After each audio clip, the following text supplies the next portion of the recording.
Agartala railway station no shikla khorok nino no romi mankha manjaka kabangma stikran kefek manu yaktun khlaimano kashna thnibo kaham angkhari manjauka police tang shalni sanjani damsini tamno jorawo Agartala railway station ni platform number 1 no sidikran tijak mankha romkha Agartala JRP thana police manjani shiklarok angkha Gogon Kumar tei Gaurav Jadab borni nok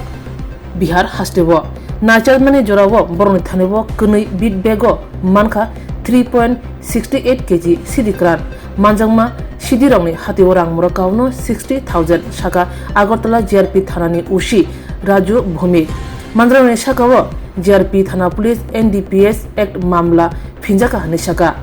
police saka kefek manni yatun khlaijangmono kasthanibo obahaikeno choyoi nachir mungo tongnai saka police আজ সন্ধ্যাবেলায় Agartala GRPS থানার officer এবং আমাদের পার্শ্ববর্তী RPF স্টাফরা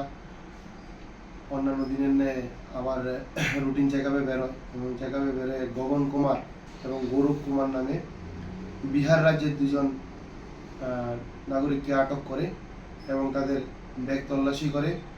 সর্বমোট 3 KG 680 গ্রাম অবৈধ গাঁজা উদ্ধার করে সঙ্গে সঙ্গে আমরা তাদেরকে অ্যারেস্ট করি এবং তাদের বিরুদ্ধে এনডিপিএস ধারা একটি মামলা গ্রহণ করি বর্তমান তারা আমাদের আগরতলা জিআরপিএস কাস্টডিতে আছে এবং কালকে তাদেরকে আমরা আদালতে প্রেরণ করি